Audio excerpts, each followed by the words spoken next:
Yo pensaba, leyendo los libros y sobre todo leyendo Anatomía de un instante, que si no es el tema central de tu obra, sí un tema muy importante es, así suene general, la democracia. Todo lo que la amenaza, todo lo que es, todo lo que no es. Y creo que aprovechando que nosotros también estamos en elecciones y que la situación está en el peor o en el mejor momento según se vea, creo que puede ser interesante. ¿Pensarías que eso es uno de tus temas principales, la democracia? ¿Qué es eso? ¿Para qué sirve? Si sí sirve, si sí se da. Bueno, ¿Sí? ¿Funciona? Creo No. que te toca subir Un aparato estos. un aparato. Sí, ahora sí. Bueno, buenas tardes. Muchas gracias por ofrecerte a hablar conmigo y muchas gracias a los que me han invitado a estar aquí. Claro, si a mí hace 15 años, 20 años, cuando yo ya era escritor, pero no me leía nadie salvo mi madre, me dicen que algún día me presentarían como un escritor eminentemente político, es que no me lo creo. Porque la política llega muy tarde a mis libros, como la historia llega muy tarde a mis libros. Los primeros libros que escribí hasta los casi 40 años eran libros sin política, sin historia, etcétera, etcétera, etcétera. Yo no he sido ni militante, nunca he militado en ningún partido político, nunca he tenido una actividad política de ningún tipo. Entonces esto me llama la atención. Y claro, entonces, si tú me preguntas si la democracia es el tema de mis libros, de entrada diría que no, porque mis libros no son eminentemente políticos. Son como toda la literatura, siempre aborda cuestiones morales. Ese es el centro de la literatura, en mi opinión. Ahora, la política desempeña un papel en los libros que tú has mencionado, es decir, los libros que escribí a partir de los 39 años, que es cuando publiqué un libro que se titula Soldados de Salamina, donde por vez primera aparece la historia, la política, todo eso, que ahora, digamos, que se asocia a mí, ¿no? Pero para mí sigue resultando muy extraño. Es decir, te lo digo de otra manera. Ayer, aquí está Juan Gabriel Vázquez y llegué a su casa con ganas de darle una gran noticia y se la di. Le dije, Juan Gabriel, tengo que darte una noticia. No somos postmodernos, somos postmodernos. Y es una cosa muy importante. ¿Qué quiero decir? En realidad, hoy he pensado que Juan Gabriel Vázquez, que es más joven que yo, nunca fue postmoderno. Tú ya fuiste siempre postmoderno. Soy yo el que fui postmoderno. Pero ¿cómo se tomó la noticia? ¿Fue un impacto para él? O... No sé, vamos a ver hoy cómo reacciona. No, quiero decir, los primeros libros que yo escribí eran libros ortodoxamente postmodernos en el sentido de libros... Yo estoy muy orgulloso de esos libros. Sí, ¿cómo los definirías? ¿El inquilino? Ortodoxamente postmodernos en el sentido de que en ellos primaba una visión de la literatura como juego.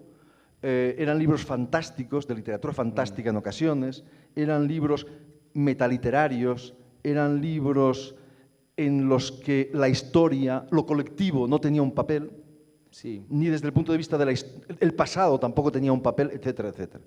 Entonces llega un momento, que es en Soldados de Salamina, cuando yo tengo 39 años y ya empiezo a tener un pasado personal, como antes se hablaba de las mujeres con pasado, que eran estas mujeres poco recomendables. Bueno, pues yo ya tenía un pasado y entonces el pasado aparece y la política aparece en mis libros. Y no aparece porque yo la busque, sino porque surge de manera natural. Es decir, Soldados de Salamina es un libro que si yo tengo que contar de qué va, contar cuál es el argumento de ese libro, podría contarlo así. Es la historia de un tipo de mi generación que está hasta el moño de oír hablar de la Guerra Civil Española, que piensa que la Guerra Civil Española es un coñazo, como se dice en España, que está harto de las películas, de las novelas y de que le hablen de ese rollo insoportable, que piensa que eso es algo tan ajeno y tan remoto como la batalla de Salamina, que no tiene nada que ver, y que sin embargo, a medida que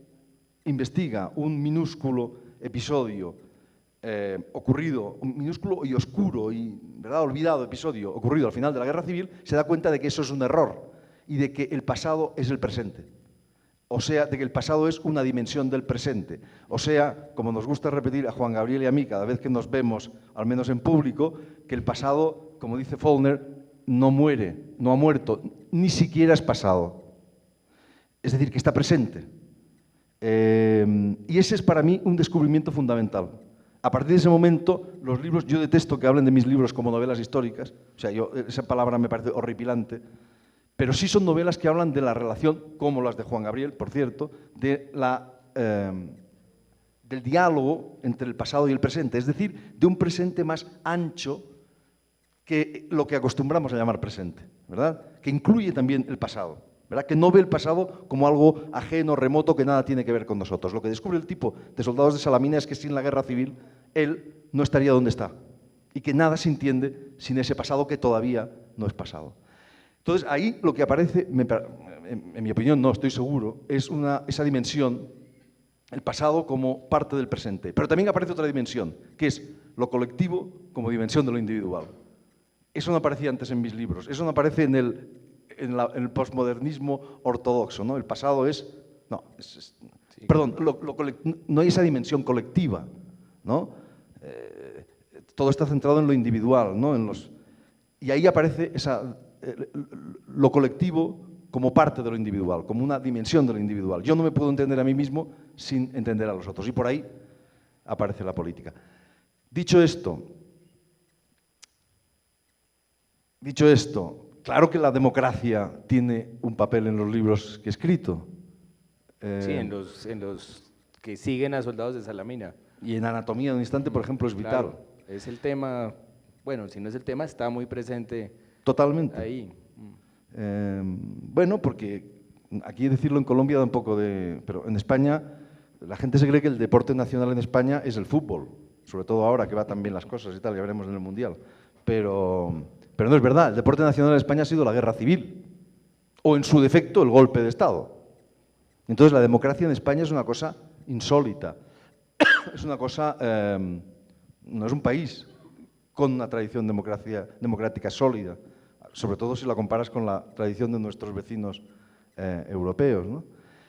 Y yo me creo, eso de la democracia me lo creo. Cuando la gente me dice, bueno, es que la democracia y la dictadura no hay diferencia, la democracia es más o menos lo mismo, un poquito disfrazado y tal y cual, este tío no sabe de lo que habla.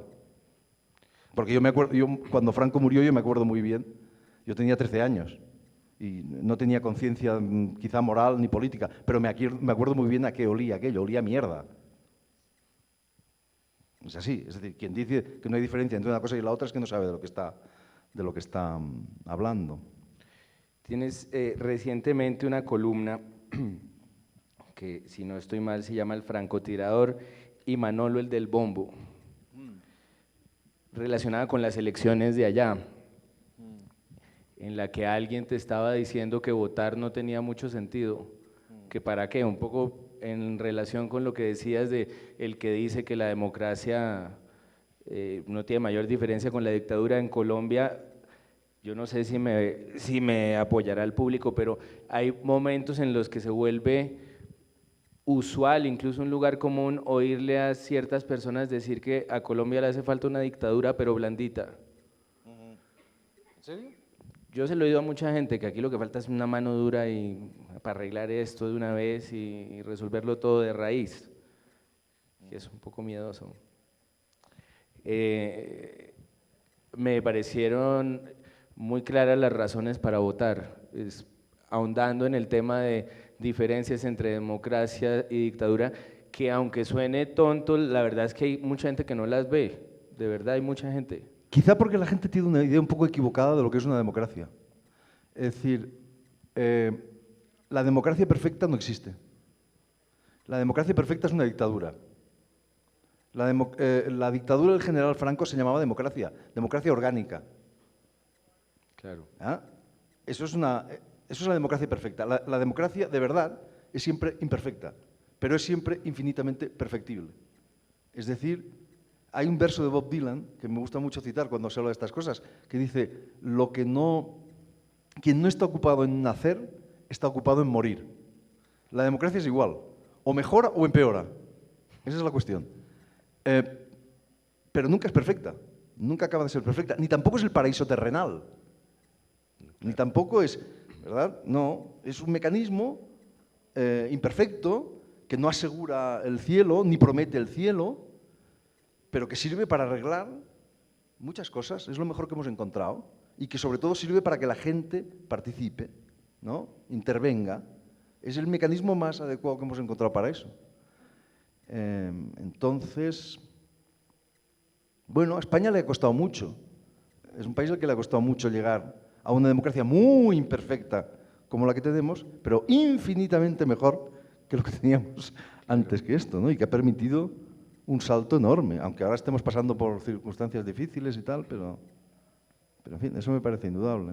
Pero no se amenaza esa democracia, digamos, dentro de las circunstancias actuales. No. No, está No. ya, es un hecho, digamos, no es cuestionable. Anatomía de un instante habla del momento fundacional, en mi opinión, de la democracia. Anatomía de un instante es un libro que habla de un momento, del momento en que nace la democracia española. Una imagen muy famosa, además, Sí. de la Todo el política mundo lo habrá española. visto, es la imagen en que, bueno, los que tengan una cierta edad, ¿no? Es el instante más famoso, o más conocido de la historia española moderna, ¿no? El instante, el 23 de febrero de 1981, en el que se está eligiendo al segundo presidente de la democracia española.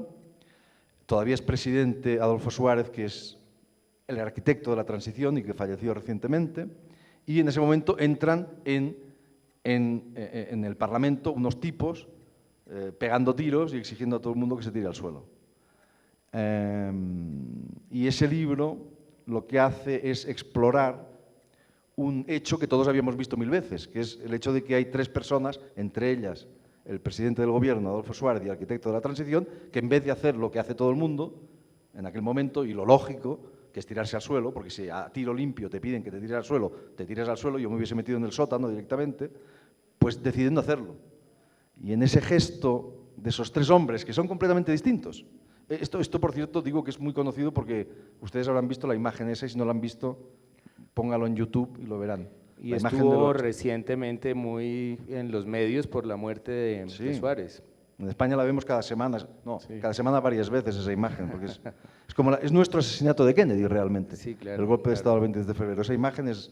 Y hay versión completa, versión más larga, más corta, sí, hay de todas. Exacto, exacto. Entonces, en el momento ese en el que tres hombres muy distintos, tres hombres que ninguno de los cuales era realmente demócrata, o sea, ninguno de los cuales, mejor dicho, tenía una trayectoria democrática. Uno era secretario general del Partido Comunista, estalinista absoluto, partidario de la Revolución Soviética y tal. Esa es su historial. El otro era un militar de Franco, militar que había hecho la guerra con Franco y que había pertenecido al ejército de Franco. Y el otro, Adolfo Suárez, era una revista del franquismo, un político que venía del franquismo, ninguno de ellos tenía una tradición democrática. Y en el momento en que esos tres tipos que representan las dos Españas opuestas, ¿no? Si quieren ustedes las dos Españas que cantaba Machado, ¿no? En el momento en que esos tres hombres deciden jugarse el tipo por la democracia, por un sitio donde cabemos todos, ahí nace de verdad la democracia española. Eso es la democracia. Y nace con un gesto de fuerza, nace con un gesto violento, ¿no? Entonces, en ese sentido, ese libro es el más... En ese libro sí realmente la democracia, el tema de la democracia es vital. Sí. Si quieres, Soldados de Salamina también, es verdad. Al final, llegaré al final de esta hora de hablar, te diré, sí. Vas a ver que vas a decir que sí. Algo que es apasionante de Anatomía de un instante es que arrancó siendo una novela, tiene un manuscrito, un borrador perdido que era una novela sobre la transición y sobre justamente ese día y ese momento de la historia española. Me parece interesante pues que le cuentes al público, a los que no han leído la introducción del libro, por ejemplo, cómo esa ficción terminó siendo derrotada por la realidad, por la historia, y cómo, por qué en ese caso la ficción no te alcanzaba. Sí, esto lo he contado muchas veces, pero es interesante, ¿no? Porque es interesante, bueno, a mí me interesa al menos, ¿no? Porque cada libro plantea un juego, le plantea un juego al lector, y antes que al lector, naturalmente, se lo plantea al escritor. Y el escritor tiene que establecer las reglas de ese juego, ¿no? Y en cada caso, en cada libro son distintas, si el libro es bueno. Porque cada libro formula una pregunta, y el modo de formularla tiene que ser distinta. Tiene que ser distinto. Si el libro es bueno, insisto, no vale formular dos preguntas de la misma manera. Eso es hacer trampas. Eso es como si Gabriel García Márquez, que acaba de morir, hubiese escrito 2 veces 100 años de soledad. Podía haberlo hecho, ya sabía hacerlo. Pero no, se lo dejó a Isabel Allende, que lo hizo. Bueno, entonces, eso no lo hizo. Y esto es un mérito que hay que reconocerle como mínimo. Entonces, no, este libro surge, bueno, como todos los libros, surge de una pregunta, surge de una obsesión. Bueno, en mi caso es así. El día del 25 aniversario del golpe de Estado, del 23 de febrero, pues todos los españoles estamos interesados por este tema, como todos los españoles están interesados todos los americanos están interesados por el asesinato de Kennedy, ¿verdad? Bien, entonces ese día pues los periódicos se llenaron de noticias y tal. Yo había escrito un artículo para La República, para un periódico italiano, contando mi experiencia de aquel día. Debía ser el único escritor español que no lo había contado, porque todo el mundo lo ha contado 1000 veces. Bueno, entonces estaba yo ese día leyendo los periódicos, las noticias, la radio, la televisión, en fin, me interesé mucho por este tema, y a las 11 de la noche, ya saturado de este asunto, de nuevo volvieron a poner en la televisión las imágenes de los golpistas entrando en el Parlamento, disparando, y de repente vi, como si lo viera por vez primera, una cosa que había visto 1000 veces, y es que esos 3 tipos se tiraban al suelo. Perdón, no se tiraban al suelo, claro, como hacían todos los demás. Y especialmente Adolfo Suárez, es un señor que está, la cámara, esto fue, perdón, grabado por televisión, hay 35 minutos de grabación. Esto es algo increíble, es el gran documento, el mayor documento de la historia de España.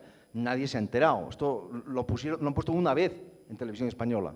Una vez, al día siguiente del golpe, esto es asombroso, ¿no? Ponen los 5 segundos esos, los 5 segundos de la entrada, sí, pero es que son 35 minutos y son extraordinarios, totalmente extraordinarios. Y todo mi libro, en realidad, pivota sobre esos 35 minutos. Bueno, entonces, yo estoy ahí viendo esto a las 11:30 de la noche, con un whisky en la mano. Entonces bebía whisky. Ayer me harté de beber ron aquí, pero hacía mucho tiempo que no bebía estas cosas por culpa de Juan Gabriel y de Mariana. Bien, estaba bebiendo whisky, joder, y dije, coño, hay 3 tíos ahí. ¿Y estos 3 tíos por qué están ahí? Es decir, me hice una pregunta que se haría un niño, mi hijo, en aquel momento, que era muy joven, un niño de 15 años. Oye, ¿y por qué esos 3 tíos no se tiran al suelo? ¿Eso significa algo o no significa nada? ¿O es por casualidad? En mi caso, todas las novelas surgen de una pregunta, siempre. Y lo que hace el libro es formularla de la manera más compleja posible. Bueno, entonces, efectivamente, para intentar contestar esa pregunta, ¿por qué esos 3 tipos? Y sobre todo, ¿por qué Adolfo Suárez, que era un tipo que ahora, como ustedes han visto, lo han beatificado y dicen que era maravilloso, pero cuando estaba en el gobierno era el hombre más vilipendiado, más maltratado, más insultado? Los mismos que lo insultaban y que lo vilipendiaban ahora se han dedicado a decir las cosas maravillosas de él, ¿verdad? Diciendo que era un gran político y tal, que ellos eran muy amigos suyos y que le querían mucho y bla, bla, bla. Todo mentira. Bueno. Bien, entonces que para intentar formular esa pregunta de la manera más compleja posible, dije, bueno, pues voy a escribir un libro sobre esto. Y yo soy un escritor de novelas, y las novelas mezclan la ficción y la realidad. Esto de que las novelas son ficción pura es una tontería como una casa. O sea, y si además existiera la ficción pura no tendría el menor interés. La ficción tiene interés porque está mezclada con la realidad. La realidad es el carburante de la ficción, lo que le da sentido, interés. Bien, entonces yo me pongo a esto y me pongo a leer todo lo que hay sobre este asunto, que son toneladas de papeles, toneladas, libros sin parar, bueno, hablo con montones de personas, imagínate, ¿no? Es una locura, intentar hacer un libro sobre eso es una locura, nunca más lo haré, lo prometo, lo juro, ahora lo que estoy haciendo es peor todavía, había jurado que no haría ninguno igual, pero es igual. Total, que pasan 3 años, o ya no sé cuánto, y tengo un manuscrito que es eso, una novela, una mezcla de ficción y de realidad, y tal y cual, como Soldados, como cualquier otra novela, tal, y patatín. Y tengo el manuscrito y me doy cuenta de que el manuscrito ese no funciona. No funciona. it didn't ring true, como dicen los ingleses, no sonaba a verdad, que es lo que tiene que sonar la literatura, no a bonito, sino a verdad. Y entonces en ese momento, cuando llegué a esa conclusión de que aquello no funcionaba, tenía dos opciones. Una era suicidarme y la otra era irme de vacaciones con la familia. Y opté por irme de vacaciones con la familia, cosa que aconsejo a los escritores en crisis. Porque durante esas vacaciones, que eran unas vacaciones de estas de Semana Santa, en un periódico leí por casualidad la primera frase del libro, del libro actual. Y la primera frase la encontré en un artículo de Umberto Eco. Y decía lo siguiente: según una encuesta publicada en el Reino Unido, el 25% de los británicos consideran o piensan que Winston Churchill era un personaje de ficción. Esa es la primera frase del libro. Y esa frase me iluminó, porque entendí cuál era el error del libro, del manuscrito que yo tenía, del libro que yo había escrito. El error es muy simple. El error es que el golpe de Estado del 23 de febrero, las imágenes esas son del golpe de Estado del 23 de febrero, es una gran ficción colectiva, exactamente igual que lo es el asesinato de Kennedy. Es decir, una gran ficción colectiva fabricada a base de teorías insensatas, especulaciones sin fundamento, mentiras, medias verdades, bla, bla, bla, bla, bla. ¿Fabricadas por quién? Por los propios golpistas, que durante un año que duró el juicio se dedicaron a contar mentiras, tralalá, para evitar o para quitarse las responsabilidades de encima.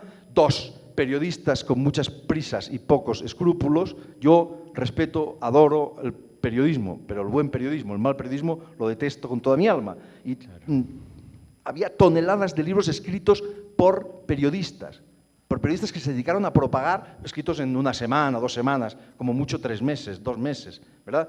Que se dedicaban a reproducir pues, lo que se decía, reproducir las cosas que decían los golpistas, para aquí, para allá, tal.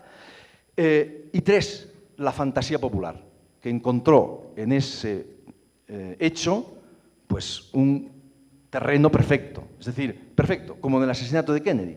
¿Por qué? Porque es el punto porque es el punto exacto donde convergen todos los demonios del pasado español. Es decir, como el asesinato de Kennedy, exactamente igual. En 1981, 6 meses después de la muerte de Franco, ya con la democracia, nosotros creíamos que éramos europeos y que ya, bueno, ya éramos personas normales y no pasa nada. De repente aparece un tío con un bigotazo impresionante, con un sombrero así, un tricornio y tal, como recién salido de un poema de García Lorca, y pegando tiros en el Parlamento. Claro, era realmente los demonios volvían. Hay una anécdota que yo siempre cuento, que yo creo que os he contado también a vosotros, parece que es cierta. Resulta que esas imágenes fueron enviadas a todas las televisiones del mundo, claro. Y esto parece que es cierto, que la televisión sueca contestó con un fax diciendo: muchas gracias por estas imágenes fantásticas, pero por favor, ¿podrían aclararnos qué hace un torero en el Parlamento? Porque era literalmente así. Bueno, y claro, y no había documentos. No hay documentos sobre ese golpe, como sobre el asesinato de Kennedy. No hay papeles, no hay nada. Y por tanto se puede decir absolutamente todo lo que quieras. No hay ningún problema. Se puede decir que lo organizó la reina de Inglaterra. Se puede decir que lo organizó cualquiera, ¿verdad? La CIA, da igual, no importa. Y se ha dicho absolutamente de todo. Es decir, el error era querer hacer una ficción sobre otra ficción. Porque eso era redundante, literariamente irrelevante.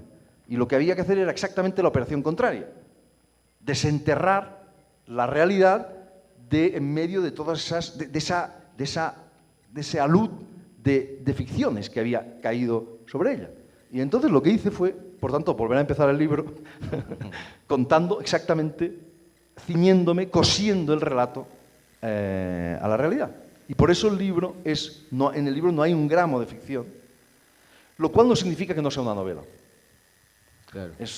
Yo le llamaría una novela sin ficción o un relato real, pero eso nos llevaría a otro tema. Es decir, es una novela, pero es una novela que no contiene ficción, por eso. Es otro tema, pero no es un mal tema, la novela sin ficción. Claro. Eso es lo que es esta novela, creo, Anatomía de un instante, pero no hay ficción. Pero comparte con las anteriores, con las dos anteriores, una preocupación evidente por la verdad, por encontrar una verdad o buscar la verdad o desenterrar la verdad, incluso contra la corrección política, contra las imágenes caricaturizadas de los políticos. Eso pasa en Soldados de Salamina, pasaría con Suárez en este caso. Y ahora que hablabas de la Guerra Civil Española, creo que sí es, no sé si estén de acuerdo en el público, pero sí es común encontrar relatos de guerra, de la Segunda Guerra, por ejemplo, ingleses o franceses, sobre todo en el cine, en Adiós a los niños o Esperanza y la Gloria, películas sobre la Segunda Guerra, en las que está presentado todo desde los ojos de un niño. También existe sobre la Guerra Civil Española, relatos contados desde los ojos de un niño, en general que tenían vidas bucólicas y felices, medio todos corriendo por ahí y yendo a la campiña, y de pronto llegan unos monstruos y unos malvados y acaban con todo. Pueden ser los nazis, como puede ser aquí franquismo. Creo que el gesto contrario es lo que tú has venido haciendo, que es no presentar a estos señores como monstruos, a todos estos señores de uniforme y de botas que de pronto llegan y acaban con la cotidianidad que venía. No sé si estés de acuerdo. Yo lo he intentado presentar de la manera más compleja posible, que es la misión del arte. Es decir, en mi opinión, del arte y del pensamiento. La misión del arte y del pensamiento no es ni condenar ni absolver, es entender. Entender no significa justificar. Es exactamente. Esto Hannah Arendt lo supo muy bien. Cuando toda la polémica que envolvió o que desencadenó Eichmann en Jerusalén, un ensayo sobre la banalidad del mal, ella reivindicó admirablemente esta necesidad de entender. Entender no es justificar, entender es prepararnos para evitar que se repitan las cosas que han ocurrido. Yo he intentado, claro, entender a un fascista. No, a un fascista no, a varios, porque Adolfo Suárez también era un fascista, lo era, y a Sánchez Mazas, etc. Ese es nuestro deber, porque esos tipos, porque no siempre es fácil distinguir la moral de la política, pero es necesario, o casi siempre es necesario. Y tenemos que entender que, como dice el dicho español, que supongo que se dirá aquí también, el cielo está empedrado, el infierno está empedrado de buenas intenciones. Y que hay gente equivocada políticamente que moralmente están limpios. Es decir, esto es muy importante. Puede pasar, claro. Y al revés. Y existen los canallas de las buenas causas. Claro. Es decir, creer, por poner el ejemplo de la Guerra Civil Española, que los republicanos todos eran buenos, moralmente buenos, y que los franquistas todos eran moralmente malos, es no entender cómo funciona la realidad. Los republicanos tenían la razón política, y los franquistas no tenían la razón política, porque de España hubo un golpe de Estado, esto todavía hay gente que lo pone en duda en España, como ustedes se imaginarán o como ustedes saben, ¿no? Hubo un golpe de Estado contra un régimen democrático, imperfecto, sí, imperfecto, como todos, pero un régimen democrático.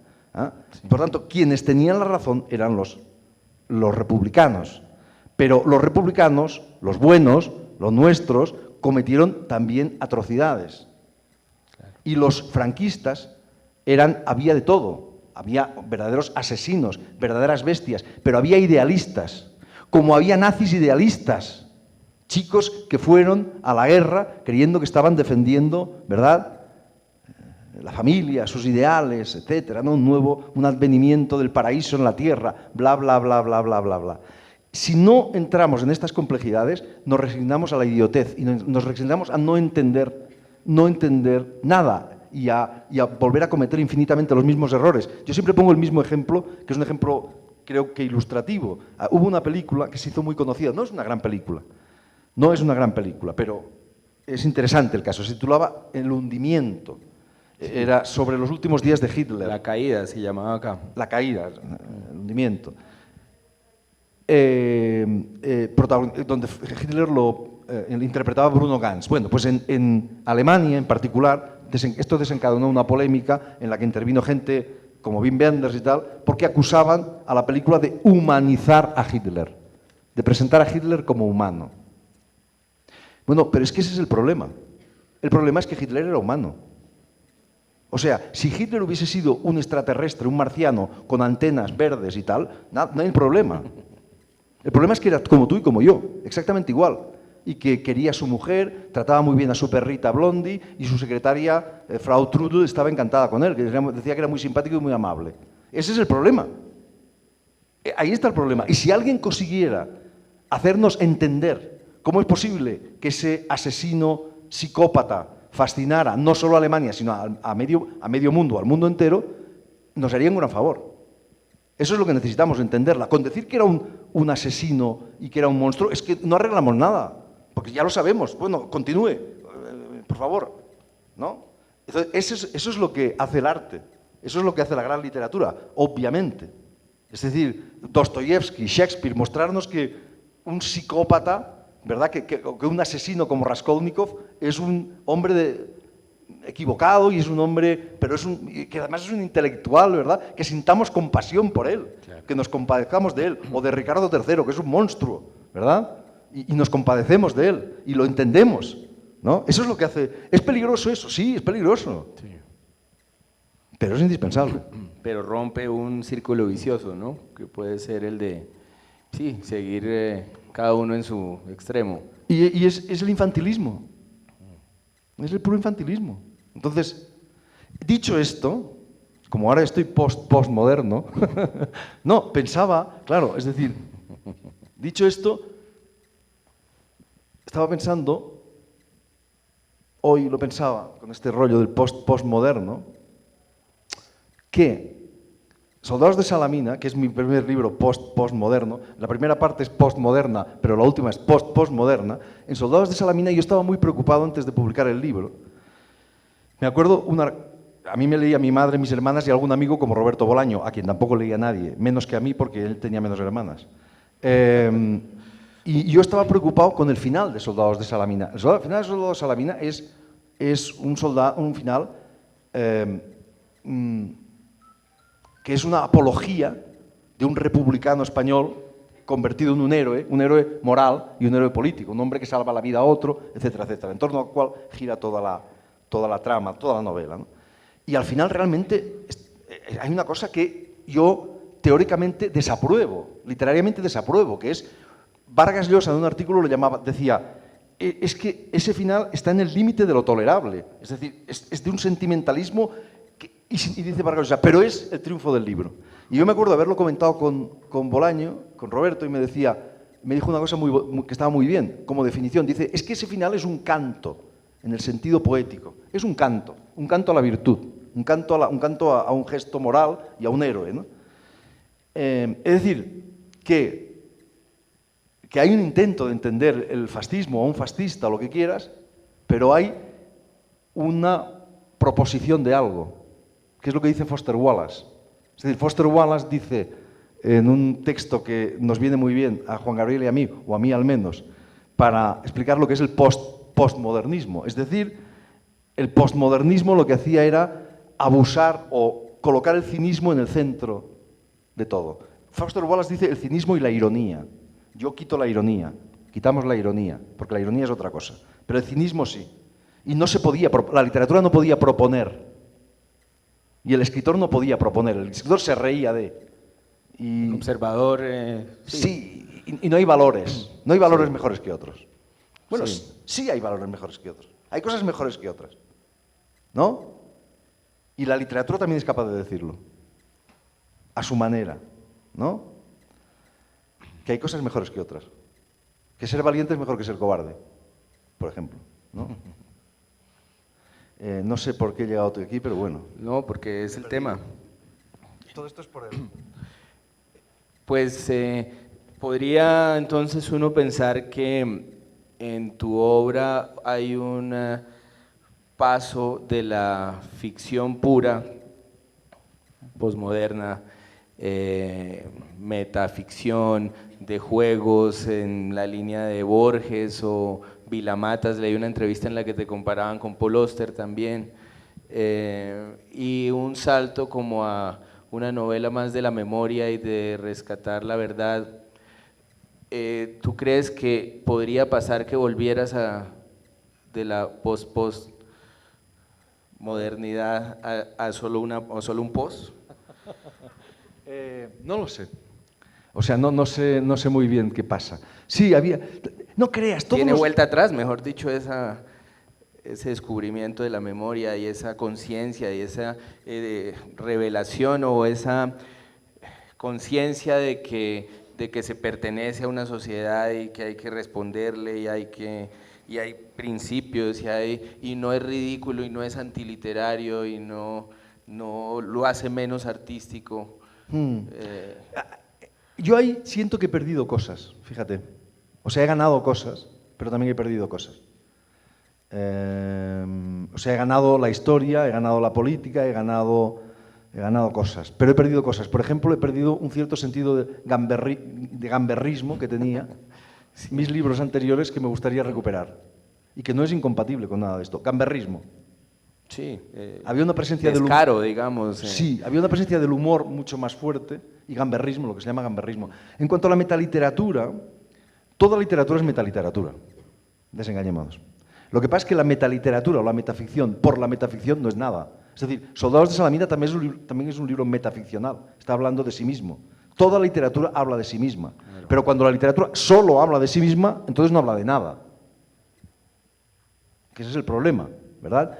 Cae en el puro esnovismo o en la pura ornamentación. Y por favor, no me estoy refiriendo a Borges. No, te entiendo. Sí. Borges nunca es ornamental y nunca es snob y es más postmoderno que nadie.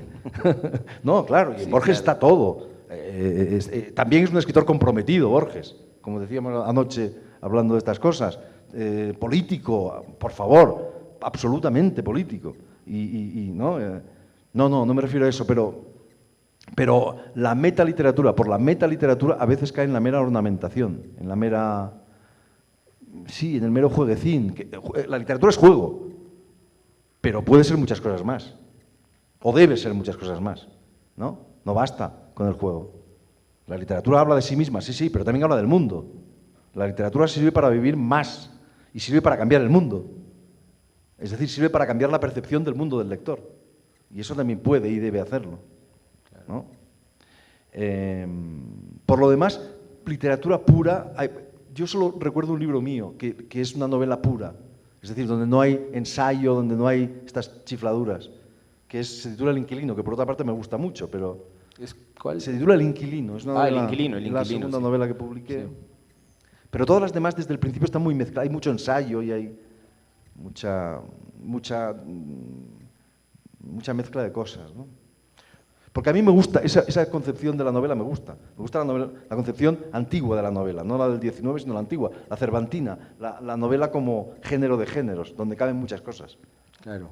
Esa es para mí la más moderna o postmoderna concepción de la novela. Esa es la concepción que tiene Cervantes, un género muy abierto, que no se limita... Con el siglo XIX nos acostumbramos a que la novela era contar una historia y tal, y eso ha dado maravillas, pero esa otra concepción muy abierta, donde caben otros géneros, que se alimenta de todos los géneros, eso me gusta mucho.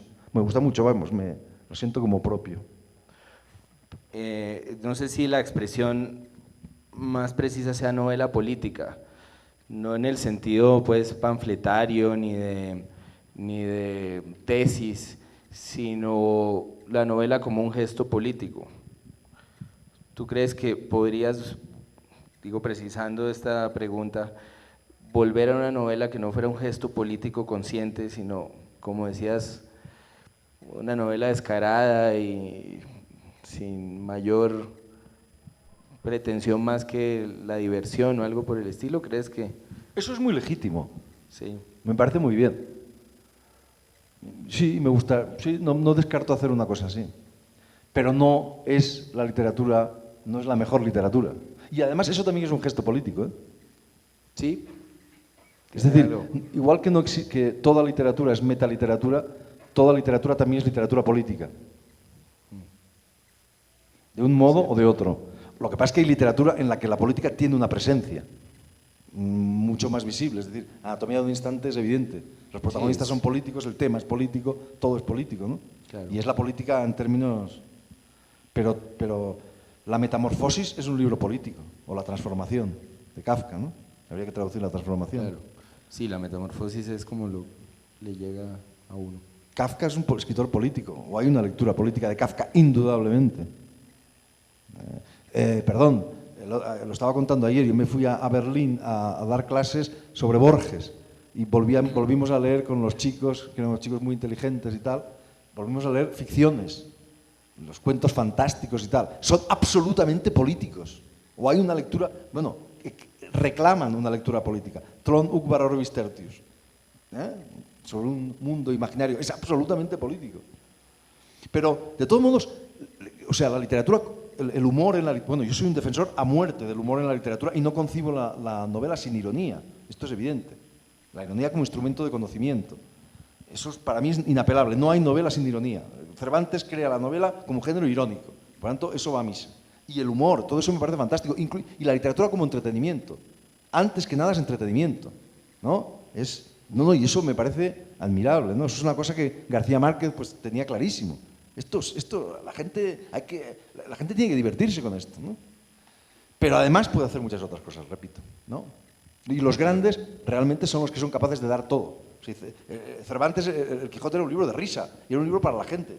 Y después eran muchas otras cosas, pero antes que nada era eso, ¿no? Sí, es para el lector directamente. Eso, para el lector común. Sí. Mañana sale un artículo sobre García Márquez, que yo escribo en El País un par de veces a la semana, y se titula 3 lecciones de García Márquez. 2 de ellas puedo contarlas, pero la tercera apela a esto, es decir, lo que digo es... Las 2 primeras me las dio personalmente y las cuento, 2 anécdotas de cuando estuve con él y tal, pero que son 2 lecciones reales. Y la tercera, digo, está en sus libros, y es la siguiente. Y es una lección importantísima. El siglo XX nos acostumbró a pensar que la literatura era algo que se hacía de espaldas a lo que los ingleses llaman el common reader, o sea, el lector común y corriente, o lo que mi maestro Juan Ferraté llamaba el lector de buena fe. O sea, el lector, sin más, el que lee porque le gusta leer, claro. No porque se gusta a sí mismo viéndose leer o algo parecido, ¿verdad? Aquel a que le gusta leer y no que le guste leer. Hay mucho lector de esto. Bueno, y entonces hay una actitud, una visión hermética de la literatura, ¿verdad? La literatura se hacía de espaldas a ese common reader. Para especialistas, digamos. Claro, para literatos. Y de ahí han surgido obras maestras de la literatura universal. Algunas de las grandes obras, el Ulises, el propio Kafka, Proust, grandísimas, ¿no? Cosas. Una de las revoluciones de la literatura latinoamericana, de la gran literatura latinoamericana, aunque es verdad, y lo decía ayer Juan Gabriel, que esto está en Hemingway o está en Scott Fitzgerald, y desde luego está en García Márquez, es no escribir de espaldas al common reader, de espaldas al lector común, recuperar al lector común, ¿verdad? Y en este sentido es absolutamente cervantino, es decir, Cervantes dice eso. Cervantes no concibe la literatura sin el lector común, sin la gente. Ni Shakespeare la concebía sin la gente. Shakespeare era un tío que escribía para ganar dinero. Sí. Sin público, escribía para ganar dinero. Claro. Punto, como Cervantes. Punto. Luego el arte ya vendrá después. Claro. Pero lo primero es que no se vaya la gente del teatro, ¿no? Esta cosa es maravillosa. O sea, yo creo que esto no se puede perder. Ese contacto con el lector, incluso el contacto con la literatura popular, ¿no? Con lo popular. De manera que sale esa me parece estupendo, la literatura como entretenimiento. Es que es lo que es antes que nada, ¿no? Y como diversión, y como juerga, como orgía perpetua, ¿no? Por decirlo como... Bueno, creo que llegamos a un momento que es riesgoso, que es el momento, porque ya estamos terminando, en que se abren las preguntas al público. Tiene de riesgoso que puede salir alguien con un maletín a echarse un discurso miedoso, y entonces querríamos pedir que fueran verdaderas preguntas para Javier. ¿Hay alguna pregunta ya por ahí pensada? Yo creo que no sé si haya un micrófono para pasarlo o se oirá.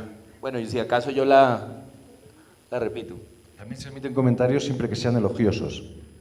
Exacto, eso también era la otra cosa que iba a decir. Su definición del héroe, terminando Soldados de Salamina, es extraordinaria, el hombre que no se equivoca en el momento que no debe equivocarse. Esa reflexión ética, usted, si alguien merecía ser fusilado era justamente Sánchez Maza, un intelectual que ayuda a matar una máquina de guerra. Quisiera que redundara un poco más de esa relación de la ética con la política. Yo sé que se ha manifestado en ella la verdad de Agamenón, pero pues siempre es pertinente estar renovando esa relación. Se refiere a lo del héroe. Bueno, yo creo que en particular a partir de Soldados de Salamina casi todos los libros que he escrito son de uno u otro modo una reflexión sobre qué es un héroe, que es un tema muy anticuado, muy old fashioned. Esto es una cosa de Homero y esta gente se preocupa, los románticos se preocupan. Pero a mí siempre me interesó como lector, porque yo era un lector de novelas de aventuras. El tipo excepcional, el hombre que salva hasta con, ¿no? Y entonces esos libros son una reflexión sobre el tema del héroe. El héroe de Soldados de Salamina es el héroe más puro que he creado y que crearé nunca. Es el héroe puro. En Soldados de Salamina creo que se le define por dos vías, por dos características. Una es el que tiene el coraje, que es una virtud muy antigua también. Y el coraje se puede usar para bien y para mal, pero es una virtud, como la inteligencia, se puede usar para bien y para mal. Tiene el coraje, tiene valentía, es capaz de jugarse el tipo, ¿verdad? Por algo en lo que cree, ¿no? Y tiene otra cosa, y es el instinto de la virtud, que es algo todavía más misterioso. Y es algo que tiene determinada gente y que les hace no equivocarse cuando no hay que equivocarse, cuando llega el momento de la verdad. En el fondo, bueno, eso en Anatomía de un instante, o sea, es un héroe tradicional, un héroe de los homérico.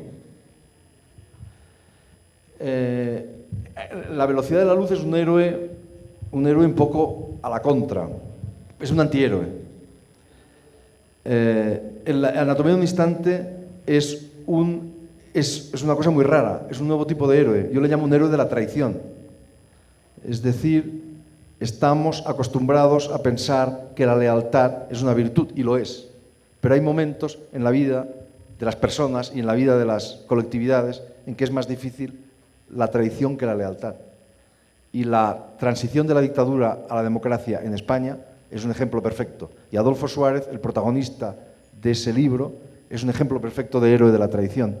Es un héroe, es un hombre que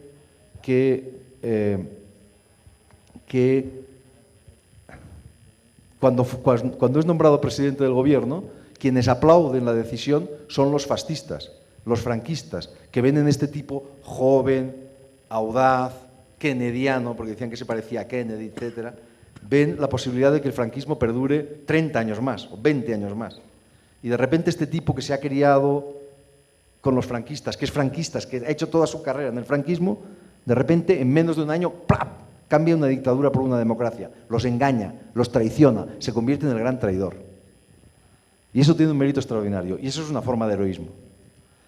En el libro, Las leyes de la frontera, es una exploración del falso heroísmo. Y el libro que estoy escribiendo ahora, o que estoy casi acabando ahora, también va por ahí. No lo sé.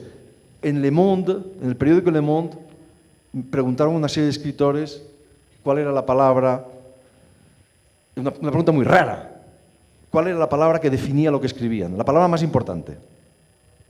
Y yo, cuando me hicieron esa pregunta, y nos pidieron que escribiéramos un texto, no sé cuántos escritores éramos, no muchos, un texto, una página, muy breve. Y cuando me hicieron esa pregunta, supe instantáneamente cuál era la respuesta. Instantáneamente. Y la respuesta era muy sencilla. La respuesta era no. Esa es la palabra más importante para mí. No. Y entonces escribí un texto que decía lo siguiente. Empezaba con una famosa frase de Albert Camus, que es el principio del hombre revolté, del hombre rebelde, que dice, ¿qué es un hombre rebelde? Es un hombre que dice no. Entonces, todos los protagonistas de mis libros, todos son tipos que dicen no en un momento determinado, ¿no? O que dicen sí y se condenan. Es decir, el soldado de Salamina tiene que matar a un hombre y decide no matarlo. El Adolfo Suárez, el protagonista de Anatomía de un instante, tiene que tirarse al suelo y decide no tirarse al suelo. De manera que el epígrafe de Anatomía de un instante, que es de Dante, y se refiere al Papa Celestino V, que abandonó el papado antes del Papa Ratzinger, y dice lo siguiente, dice, colui che fece il gran rifiuto, aquel que dijo el gran no, aquel que rechazó. Eso sirve para todos mis libros. Hay un poema de Cavafis, maravilloso, que alude a la cita de Dante, y que dice, a todo el mundo le llega el momento del gran sí o del gran no. A todos nos llega el momento del gran sí o del gran no. Y yo añado, y quien dice sí parece salvarse, pero en realidad se condena. Y quien dice no parece condenarse, pero en realidad se salva. Y esos son los héroes, esos son mis héroes. ¿Qué otra pregunta hay?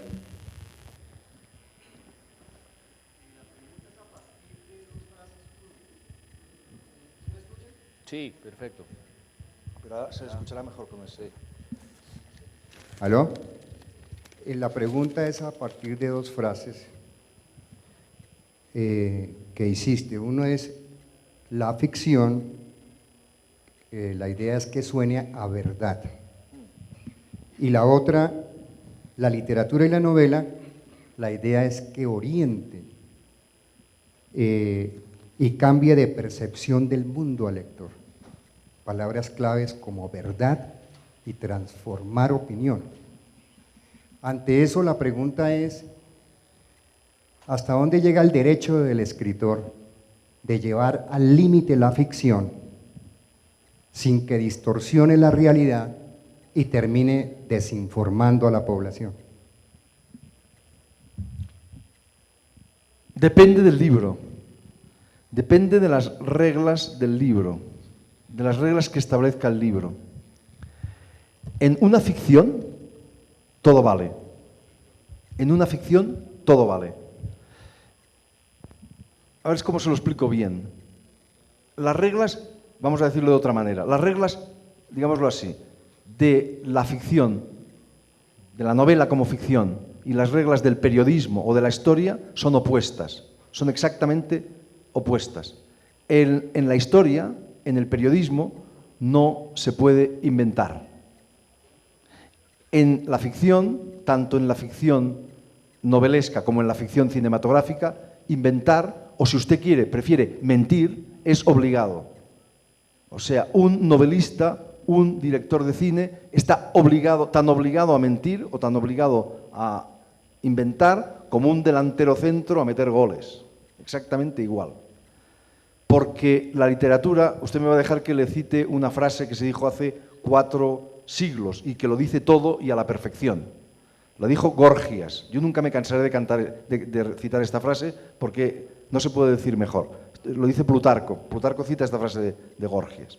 Dice así, la ficción, bueno, Gorgias dice la poesía, pero bueno, es la ficción, ¿no? Es un engaño en el que quien engaña es más honesto que quien no engaña. Y quien se deja engañar, más sabio que quien no se deja engañar. Ahí está todo dicho. Es decir, quien engaña es más honesto que quien no engaña, porque la ficción debe engañar, debe hacer creer que una cosa que no existe, existió. Por ejemplo, Madame Bovary. La misión, el cometido del escritor es hacerle creer al lector que aquello existió de verdad, que esa señora que no existió, existió de verdad. ¿Y por qué? ¿Para qué eso? ¿Para qué hace eso? Para llegar a una verdad a la que solo es posible llegar mediante ese engaño, que es la verdad literaria. Solo lo que dice Madame Bovary, solo lo puede decir a través de esa elipsis que es la ficción, a través de esa mentira, ¿verdad? Por tanto, quien engaña es más honesto que quien no engaña, pero quien se deja engañar es más sabio que quien no se deja engañar. Porque si yo me pongo a leer Madame Bovary y digo, ¡hey, esto es mentira, no quiero leerlo, es que soy un idiota! Y el sabio es el que se pone a leer Madame Bovary como si aquello fuese verdad. Y a través de ese dejarse engañar es capaz de arrancarle a ese libro, a esa ficción, a esa mentira, toda la verdad que contiene. Que es la verdad literaria, que es una verdad moral, que es una verdad que no tiene que ver con la verdad histórica o con la verdad periodística o con la verdad, etc. No sé si me explico. Y si es así, la ficción tiene que ser soberana. La ficción Tarantino tiene derecho a matar a Hitler en un teatro francés en 1944, como hace en Malditos Bastardos. Tiene derecho a hacerlo. ¿Es posible que alguien crea que alguien salga del cine creyendo que en realidad Hitler no murió en el búnker de Berlín, sino que murió en un teatro? Es posible, pero ese señor tiene que volver a la escuela y no ir al cine. Ese señor tiene que volver a la escuela, quiero decir, a primero de básica. Es decir, ese es un riesgo que la ficción tiene que correr. Como la ficción tiene que correr el riesgo de que alguno crea, que vaya al cine y vea que Superman vuela y el tío vaya y salga volando por la ventana. Sí, sí, sí. Ese riesgo existe. Como alguien crea leer Crimen y Castigo y vaya y mate a la vecina porque vieja, porque es una no sé qué. O sea, eso sí, eso es así.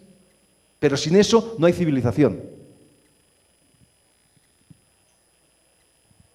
La historia, el periodismo no pueden hacer eso. Pero la ficción debe hacerlo. Esa es la diferencia, porque sus reglas son distintas.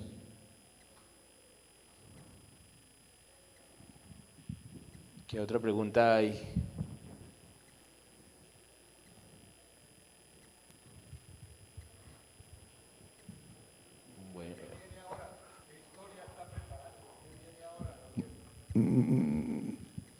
Me encantaría contárselo, pero mi religión me lo impide. No se puede. Pero acá había otra pregunta. Hemingway decía una cosa muy buena. Decía, si cuentas lo que estás escribiendo, algo esencial se pierde. Y tenía razón. Si lo cuento aquí, ¿para qué lo voy a contar luego por escrito? Está a punto de acabarse. Es una chifladura. Eso es lo que puedo decir. Y teórica... Y si no es el mejor libro que he escrito hasta ahora, es que estoy equivocado. Muy equivocado. Es una locura.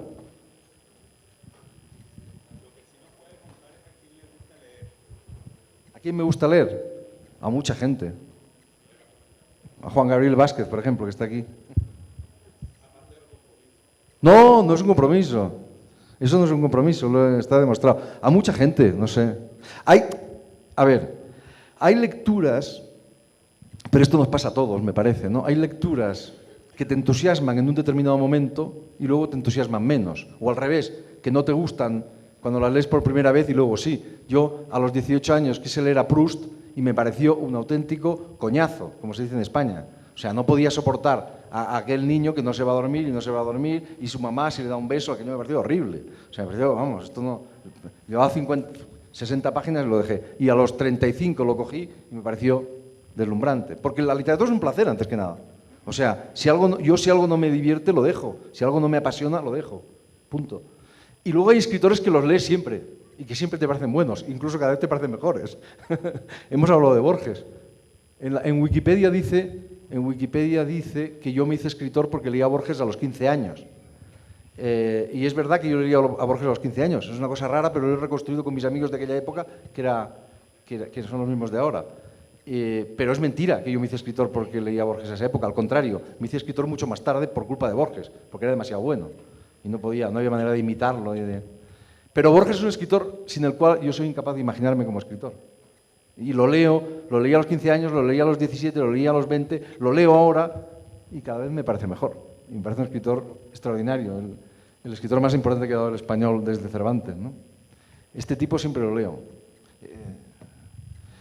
Hay escritores que te son muy útiles en un determinado momento y luego te dejan de ser útiles. O sea, el escritor a veces también es muy egoísta, bueno, y el lector, como, ¿no? Hay escritores que te apasionan en un determinado momento y luego ya se te caen de las manos. pero que pueden ser muy útiles. Hay un ejemplo tremendo, creo que no soy el único escritor al que le ocurre eso, y es Cortázar. Cortázar es un escritor extraordinario, a mí me fue extraordinariamente útil en un determinado momento, y por tanto hay que darles las gracias. Yo estoy infinitamente agradecido a Cortázar, infinitamente. Luego, a mucha gente ahora tú vas a Buenos Aires y como saben te tiran tomates si dices que Cortázar te gusta. Bueno, parece que ahora hay un movimiento así, pero está muy desprestigiado. En parte por los mismos que lo adoraron y que lo elevaron a una altura que no era la adecuada o que era exagerada. Eso me temo que puede pasar con Roberto Bolaño, por desgracia, pero bueno.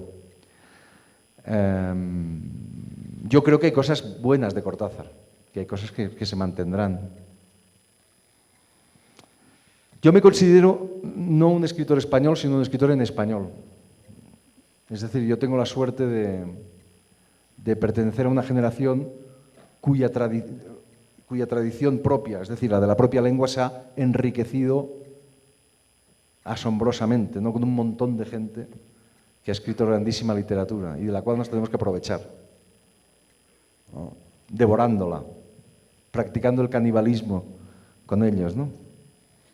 No diciendo, no son tan buenos, este García Márquez no, era normal, y este Borges también, poquito, justito, y este Vargas Llosa, esa es mi teoría. No lo sé, hablo de he mencionado escritores de nuestra propia lengua, ¿no? Pero yo cuando era joven quería ser un escritor posmoderno norteamericano, eso es lo que yo quería ser. Me fui a Estados Unidos con esa ambición y en Estados Unidos hice uno de los descubrimientos más importantes de mi vida, y es que era español. Y empecé a dormir la siesta, a gritar, a hablar a grito pelado como los españoles y tal. Una última pregunta. Aquí el micrófono. A propósito de la ficción y la realidad, hace unos 3 semanas, un mes, en la televisión pasaron un documental sobre el famoso golpe del 23 de febrero. Y bueno, yo les quiero decir que estábamos sentados hasta la 1 de la mañana viendo esto porque mostraba que todo había sido una ficción, que todo había sido un montaje, que el rey Juan Carlos había aceptado prestarse a la farsa, y entrevistaban a una gente importantísima.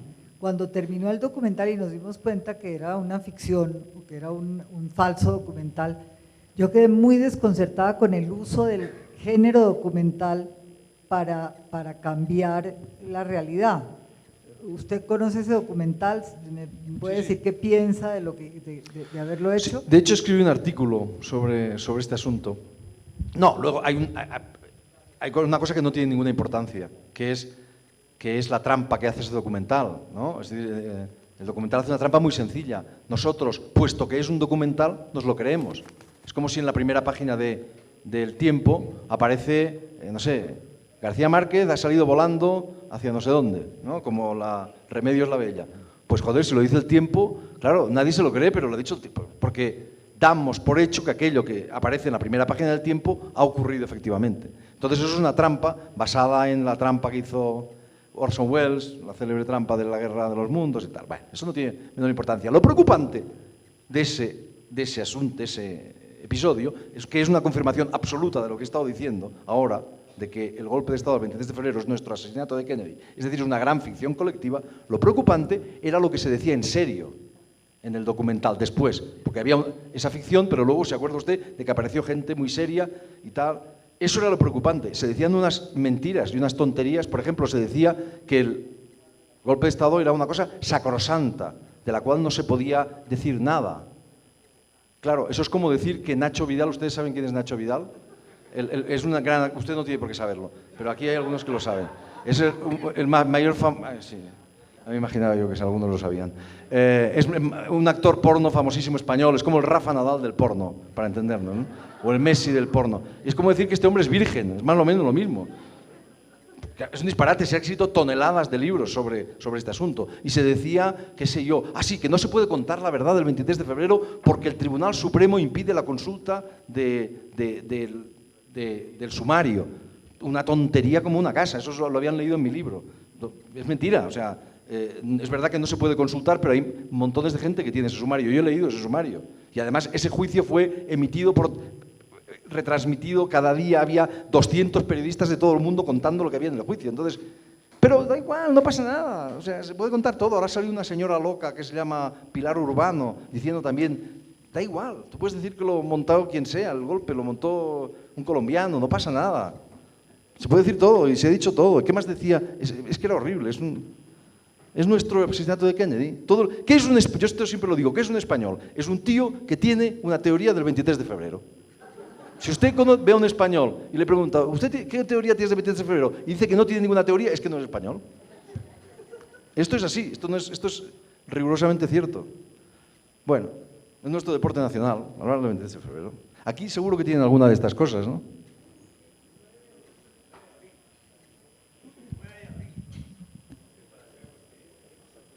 Algo habrá. Si todos los países tienen esto. El demonio histórico, donde... Bueno, en fin. Bueno, pues muchas gracias a todos por asistir y mil gracias a Javier.